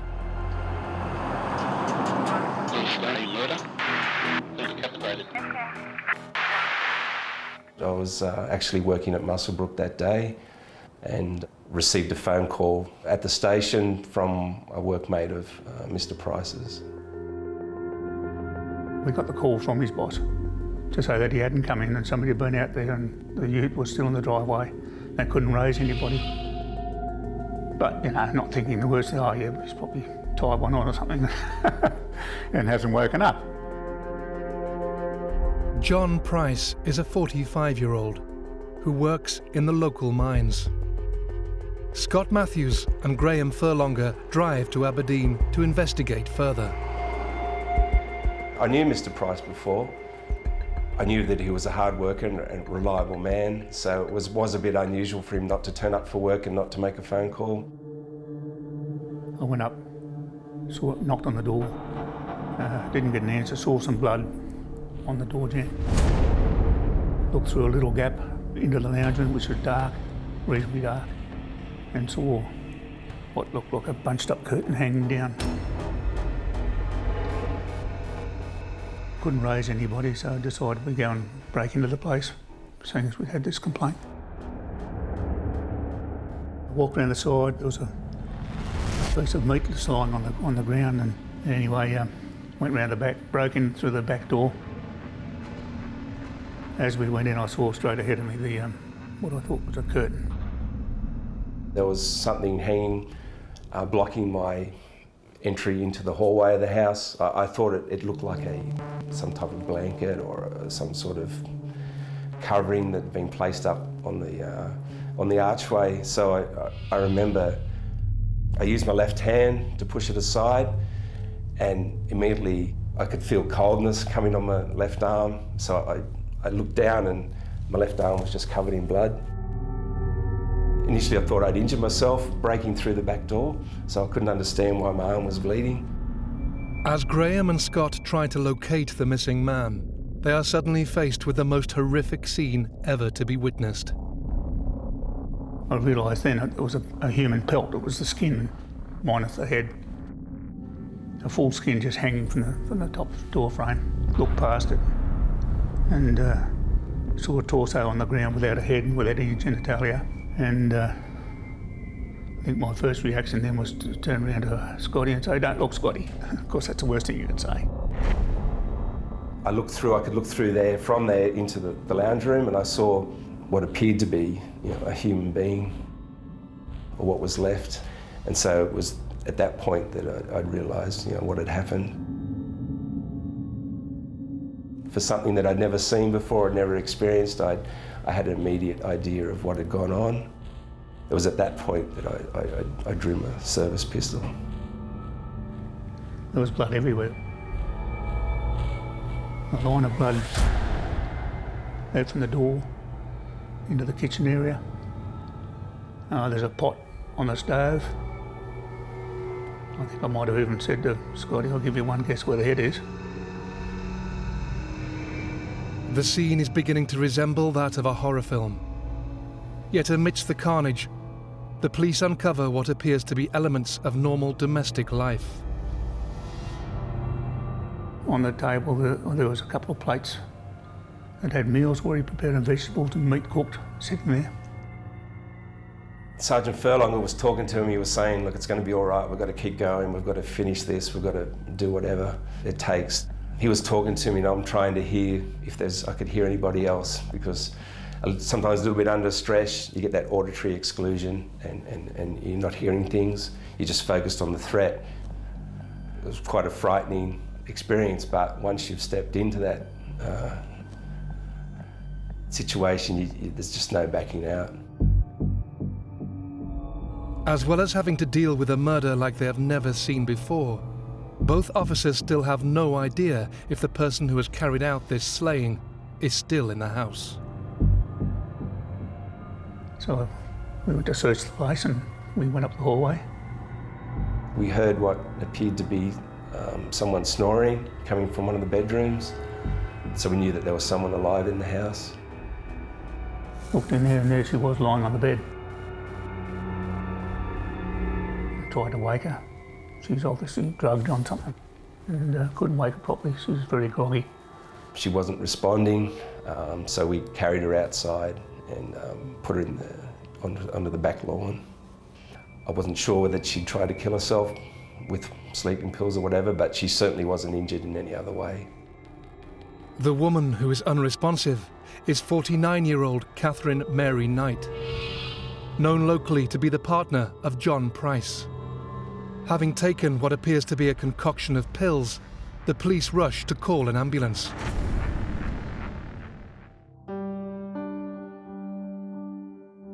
On closer inspection, nobody else is in the house. But who are this couple that have been involved in a scene of absolute devastation? It didn't take too long to really discover that Katherine Knight was a woman who was quite a strong personality, was quite strong physically, who was well known around the town, as a family were, and also to build a profile on the victim, John Price, as well, what sort of person he was. John Price and Katherine Knight began a relationship 5 years earlier, in 1995. Price having been married before, and Knight coming from a string of failed relationships. He was hard drinking, hard working, which sometimes doesn't always run in line with each other. He was always the first at work, irrespective of how much he drank the night before. He would be up and he would be at work doing his job, and normally the first one there. He was a bloke who loved a beer and a smoke, in the sense that, and that's what he enjoyed, I think, initially in his companionship with Katherine Knight. And that's what it was all about. Didn't want to have too many cares in the world, and I think when Katherine came along, she filled in that final little gap. Their relationship was quickly established and frequently involved having a good time and socialising. Their circle of friends were all of the same ilk. They were all fast-talking, swearing, tough people. They did use rough language. They did have rough, tough mannerisms. They were loud and they were boisterous, and when they were throwing a party, everybody knew about it. But cracks soon began to appear. She was quite a violent woman. She was quite highly strung. She was quite jealous with all of her partners, and she was, at times, was certainly quite vindictive in her actions against those partners, both physically and mentally. This volatile nature displayed by Knight soon escalated, resulting in bizarre behaviour. Everything's about revenge and entitlement with Katherine. She's like a B-grade movie in that respect. Pricey had done the wrong thing by her. I think he tried to leave her once, or, you know, he'd been at the pub too long. So to get revenge, she got the video camera and she videoed a first aid kit she thought that he'd stolen from the mine, you know, I don't know, $20 first aid kit. She took the video of it to the mine's management. And Pricey got sacked for it, lost his job over it. That is a pretty catastrophic thing to do to a man. It's, you know, ending his livelihood, ending her livelihood as well. Again, that's the curious element of Katherine. She's quite happy to, you know, hurt even those like herself to get vengeance on somebody else. You know, she doesn't, there's no barrier for her that she won't cross. Pricey's mates all said, mate, get rid of her, she's bad news. Things that she was saying and trying to set him up as having stolen, and in fact he hadn't stolen them at all. There was an out-of-date first aid kit that was at the mines which had been thrown out. Despite what Knight had done to Price, this didn't signal the end of their relationship. Pricey threw her out for 3 months, but then he took her back. He lost a lot when he took her back. He'd already lost his job because of her. Then he lost respect of a lot of his mates because he'd taken her back. And his mates couldn't believe that he would do that. He couldn't drink at the pub. He had to change pubs because his mate said, you can't have her back in your life. What are you doing, you know? We've nursed you through the last lot of grief and here we go again, you know. So there's a sense of it all closing in on Pricey. And when he makes that decision to get rid of her the last time, he knows it's not going to be easy. And I think it dawns on him pretty quickly that it's going to be really messy. Knight was gradually striking fear into her partner, a fear that would culminate in Price resorting to desperate measures. Pricey had started to confide in his bosses that he was incredibly worried about what was going to happen. He told every time she thumped him or yelled at him or, you know, did something else, he rang a mate and said, this is what's happened. And he said, if something happens, I want you to be, you know, to bear witness to what's been going on with me for the last couple of years with this witch of a woman.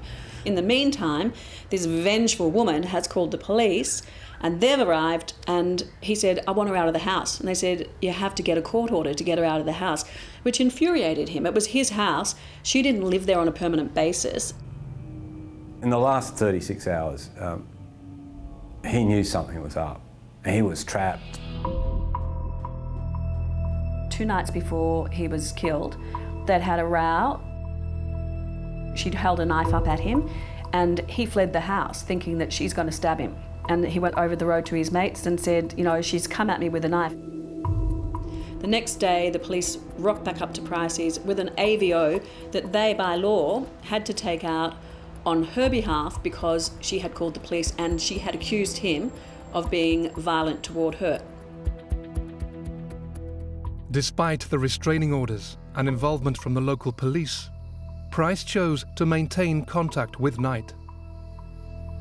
With the intimidation and violence escalating, it appears the local miner had a real sense of dread that his partner was capable of anything. Monday, he goes into work and his boss can tell that this is a man who is clearly rattled. They hadn't seen him this rattled in all the time that they've been working with him. And they said, mate, what's up? And he sat down and he told them what she had done and he said to them, I reckon she's going to do me in. The next day he went to court. This is the day that he was killed. He went to court and he sat down with the chamber magistrate and said, This is what's happened. He told the magistrate that the night before at 2 a.m. in the morning, he's woken up and there she is standing at the foot of the bed with her hands behind her back. And he said he leapt out of bed. He was terrified. He thought she had a knife. He thought that was the night that she was going to do him in. And he said only when he got sort of closer to the mirror, he could see she had nothing behind her back, that, you know, the terror, the instant terror stopped. But he couldn't get her out of the house. She just would not go. Despite legal notices served to both of them limiting contact, they seemed to ignore these, which was to result in devastating consequences. The day before his brutal murder, a final comment made by Price would send chills down the spines of everyone that knew him. Price, he had gone over the road with 2 beers to see his mate and to tell his mate, "Mate, if you see my van out the front in the morning when you get up to go to work, call the cops. She's done me in."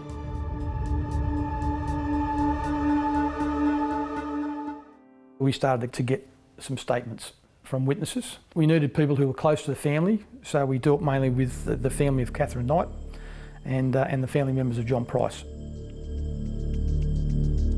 As the investigation gets underway, Knight is kept under close supervision in hospital, suffering from the effects of the drugs she has taken. Katherine Knight was basically in custody, but for some time she's going to be laid up. She's going to be possibly unconscious. That gave us a little bit of breathing space. We knew that we weren't going to get a chance to interview or even begin thoughts of interviewing Katherine Knight until she was completely well enough. Whilst detectives wait to interview Knight to see what she will reveal, forensic investigators arrive to look for any clues that can determine what has actually happened in the house. I got a phone call from VKG, which is police radio, telling us there'd been a murder. And I said to the operator, "Well, how do you know it's a murder?" He said, "Well, he's been decapitated." With the graphic description of how Price has been found, Peter Muscio is expecting a gruesome scene, but nothing can prepare him for what he is to see next. We came in through the laundry at the back of the premises, and there's an aroma, and it was quite a macabre thing. It's a sweet odour, nice odour, as if Mum's cooking a stew. Just like his colleagues before him, Peter is soon to discover the grim reality of the smell lingering in the kitchen. But he is first confronted with the rest of the killer's destruction. Walk inside, and one of the first things you see is Mr. Price's skin or pelt hanging from the door, from a meat hook. I searched through the pelt for Mr. Price's genitals. Further into the kitchen, you could see blood staining on certain items. Into the lounge room, there was a body. Further down the hallway, there was blood staining down towards the bedrooms. You could see where I think Mr. Price has gone for the light switch. There's blood staining on the light switch, and also blood that he coughed or something onto the wall. You could see this expiration mark on it. Analysing the scene, Peter tries to retrace Price's steps. The victim has firstly been attacked whilst lying in bed, then has tried to run for his life. But as you go out towards the lounge room, this blood stain's getting heavier and heavier. Big swipes on the wall where he's blood-soaked himself and sliding against the wall. It's also getting lower, as if he's and it comes to a culmination at the foyer where he's just succumbed to his injuries. He's actually opened the front door and there's blood spatter on the screen door, so he's nearly made it out.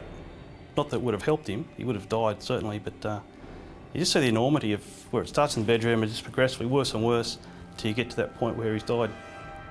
The blood pool, it was the width of the hallway, which is probably 1.2 metres wide.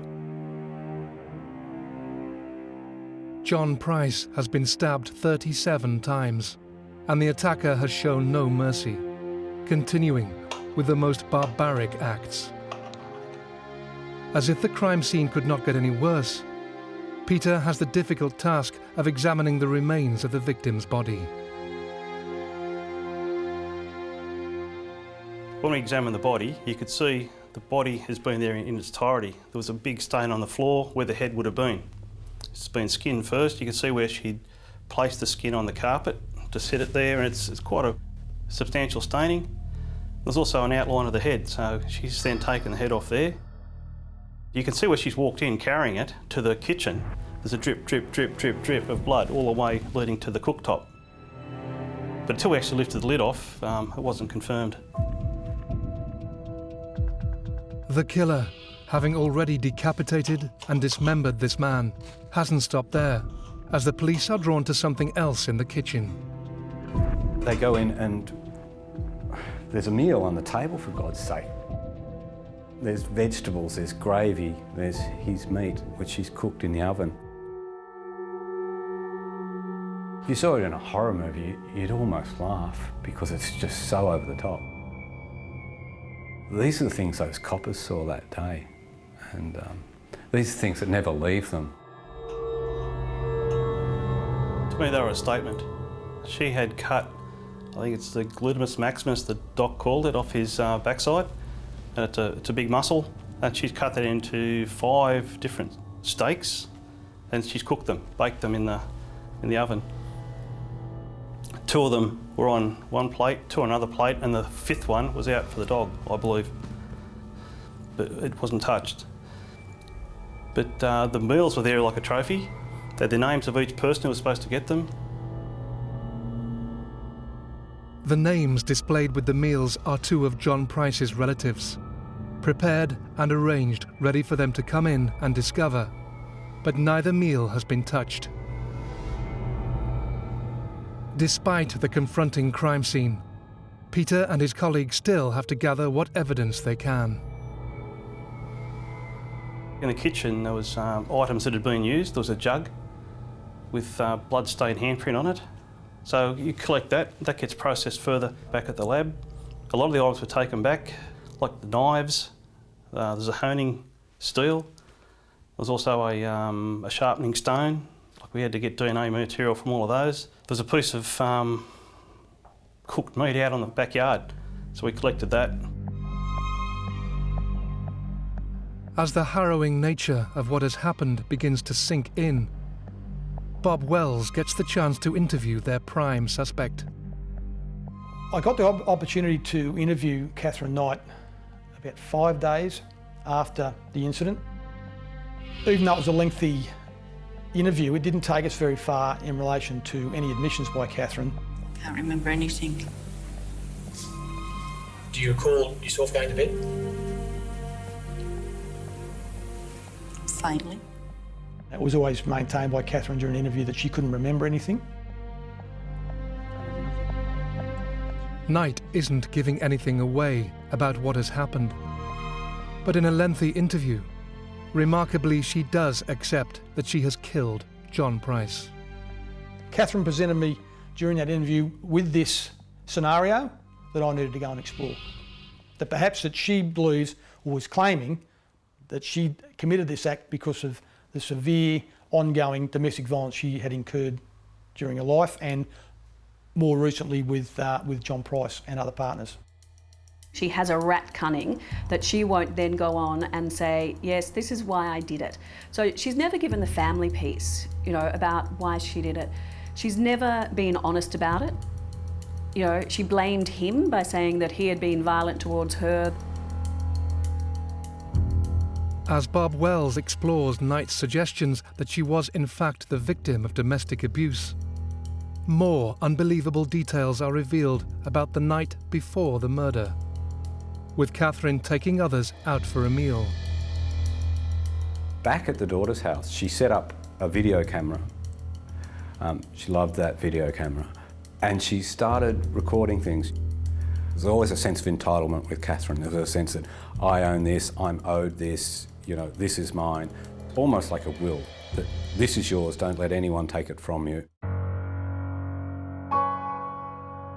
It was quite bizarre. It was like a sort of she was leaving little bits and pieces of property, and it was sort of like a last will and testament of what Katherine was going to, wanted to portray. She had been planning this for days.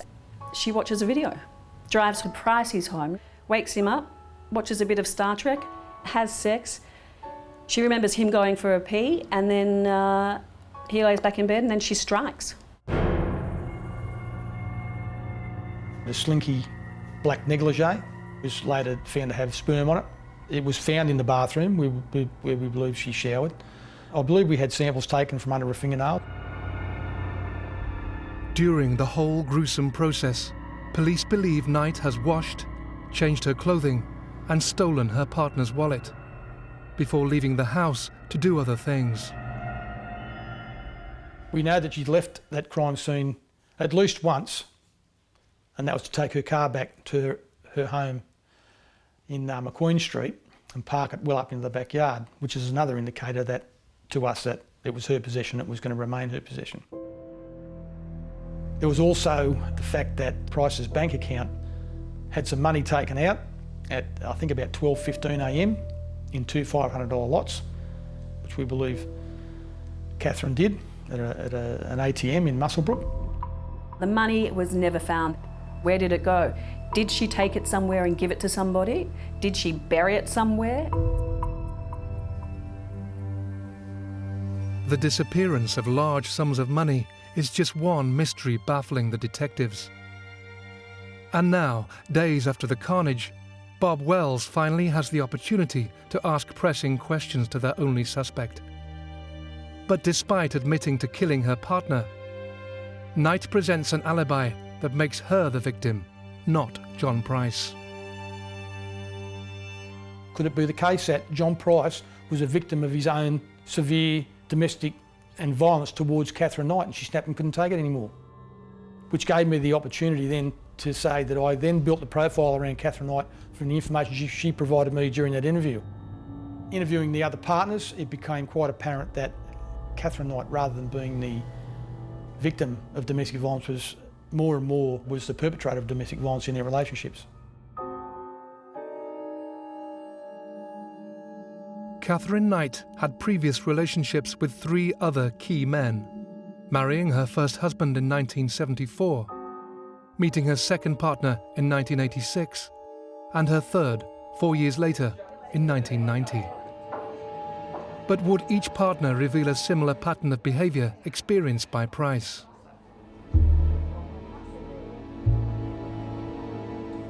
These were blokes who were pulling the shirt across after they'd been stabbed by her. I mean, blokes who'd had their heads caved in with a frying pan, as Khaled had infamously. I can't imagine that many men are physically intimidated by their spouse. It must be a very small group. And it's even harder to imagine when blokes like these, hard Aussie blokes, but they lived in fear of their lives. They had simple needs, beer at the end of, a hard working day, a woman who was there for them at home, and, somewhere nice to stay. So it was really quite extraordinary. She wasn't a great intellectual. She wasn't the sharpest pencil in the box by any standard. She didn't have great sort of, conversational skills up at the pub where she'd go. She just had this allure about the sex. She didn't care when she crossed the line. That was the whole thing. She was completely without remorse when she would do these terrible things. She would go back and ask these men to come back to her, but it wasn't, oh, I'm really sorry for what I did. It was basically, come on, come back, we've got to stay together. As more unravels about this volatile woman, it is clear her irrational behaviour started when she was young. With Dave Khaled, they certainly had their ups and downs, but their relationship lasted a while.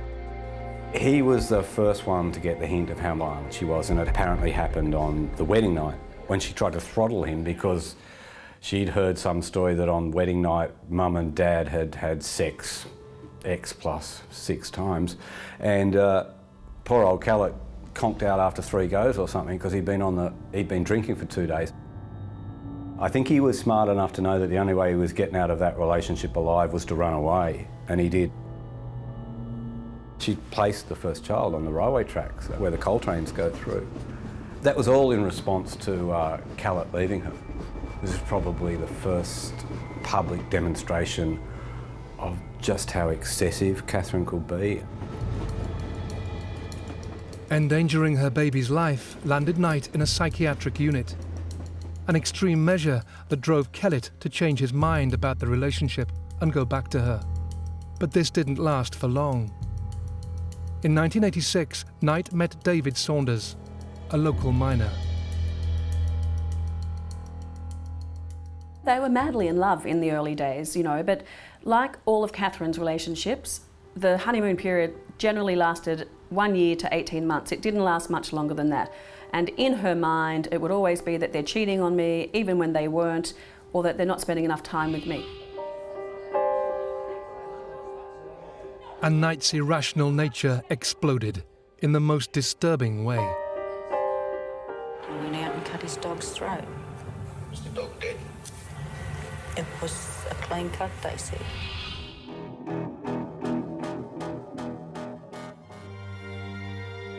One of them has been stabbed in the stomach with scissors. She's sliced a puppy's neck, killing a young puppy at 8 weeks old because she was cranky. I mean, you know, they just went back time and time again. Saunders had to run away and hide. When he left her, he hid in another town. He pretended he was somewhere else. He put up this elaborate facade. After that relationship broke down, Knight soon moved on to her next with a former co-worker in the local abattoir. She left John Chillingworth, you know. She said, I don't want you, and she cheated on him with one of her other partners in between, you know. So it's kind of like, I think she was just getting to that point where she was desperate. Her looks were leaving her, such as they were. There was not that many options around in town. I think most of the menfolk of Aberdeen and the Hunter Valley had got her measure by now. They knew of her reputation. They knew that, you know, she wasn't shy with, you know, landing a fist on their face or, you know, stabbing them with whatever implement she could get. This window into her checkered past is now revealing a woman who has resorted to extreme violence throughout her life, often with no remorse or consequences.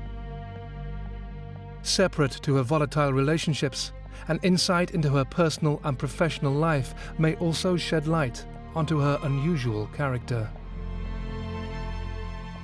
Aberdeen's, in its early stages, was a farming area with a large abattoirs where Katherine worked.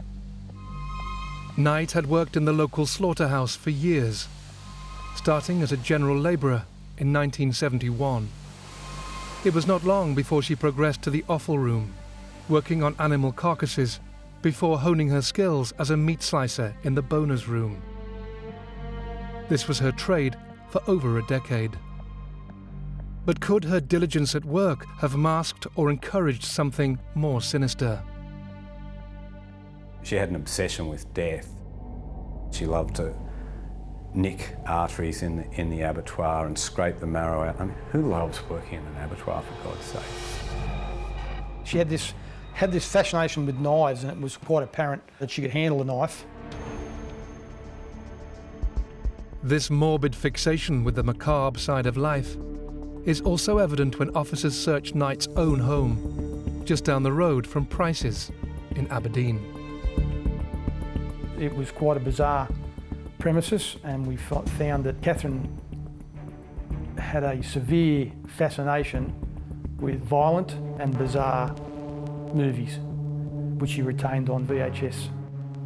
The house that she owned is just full of macabre stuffed animals.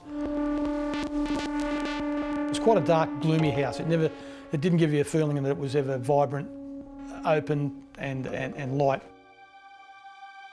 And extensive police inquiries with family members reveal some shocking warning signs from Knight. Could the writing have been on the wall for some time? Katherine was workshopping the crime in her own mind and, you know, just dropping hints to the family here and there. There was information from her brother that she did say those particular words, that she would kill Pricey, and she'd get away with it because they'd think she was mad.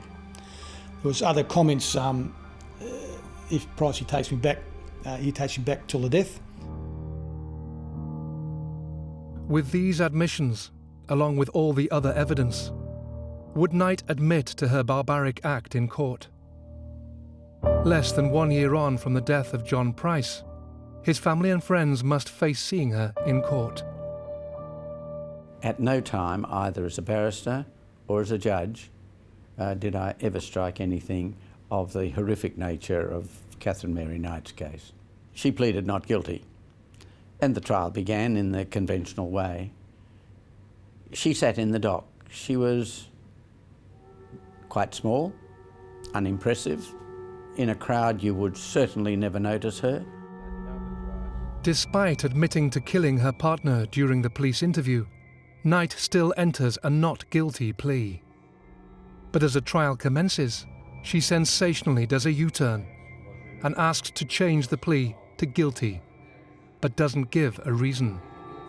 I was somewhat nervous about this because I was concerned that if I took a guilty plea, sentenced her, she would then appeal to the Court of Criminal Appeal and say she was insane at the time that she made the plea of guilty. I decided that I should get a court expert to examine her. And the psychiatrist came to exactly the same conclusion as the other psychiatrist that had seen her, namely that she was not insane, she was quite sane, but she was a bad woman. Remarkably, despite the severity of Price's injuries, Knight has carried out this sustained and calculated attack with a sane mind. However, the court does reveal something else about Knight. 3 psychiatrists all diagnosed her with a personality disorder, which is not a psychiatric illness. It's actually it's a disorder of the way you relate to other people, and that's what she was like. If she didn't get her own way, if you crossed her, or if she imagined that you had, done something or said something about her, she would get payback. Justice Barry O'Keefe allows a guilty plea and the jury is dismissed. But the graphic evidence is still heard. Throughout the whole of the evidence, it didn't matter what a witness said, she didn't look at the witness. It didn't matter what the photograph or the video was, she didn't look at that. She sat looking straight ahead, absolutely impassive. There was never a sign on her face of any reaction to any of the evidence.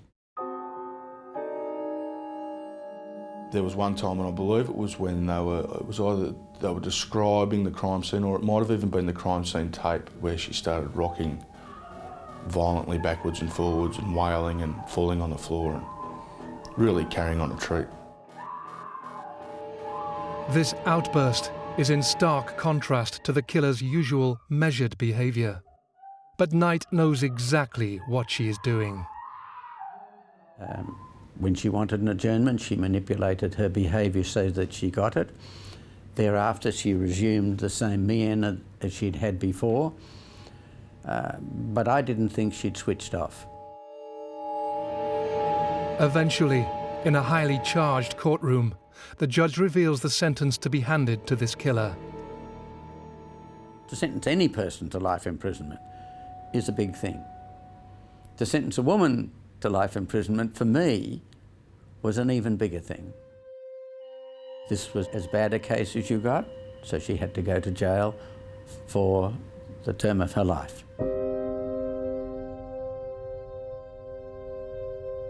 Katherine Mary Knight is the first female in Australia to be sentenced to life in prison with no chance of parole. Today she became the first woman to be jailed for life under truth in sentencing laws, ensuring she'll die behind bars. She's been branded a danger to the community, capable of murdering anyone who crosses her.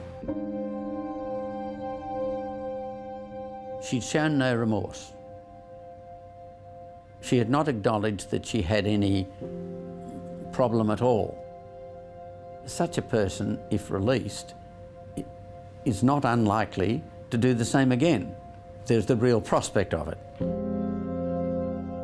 There was a lot of cheering by family members and those sorts of things. But I was quite happy that, that we'd done a successful job and that justice was done in the end and that Katherine Knight got what she deserved. The little unturned stone for me is that the missing link from Katherine not saying and filling in that gap.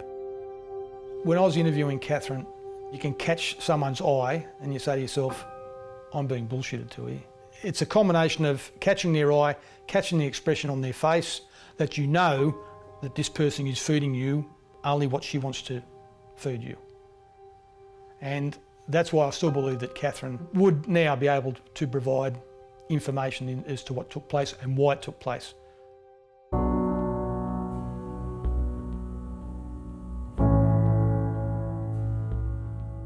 Knight failed in an appeal of her sentence and will never be released. She takes to prison many secrets as to her motivation and reasons for ending someone else's life so brutally. And the mystery of Price's missing money on the night of his death still remains. Katherine Knight doesn't make mistakes. She doesn't do things by accident. She has a well thought out plan and she executes it the way she wants to. I can tell you that I found this a very stressful matter. In fact, after it was over, I didn't eat meat for about 3 months. The thought of meat reminded me of the events in this house. She's not just a woman who's capable of violence or a woman who's capable of murder. She's a woman who revelled in this macabre, sinister, disgusting behaviour that is off the scale, that we cannot permit in a civilised society.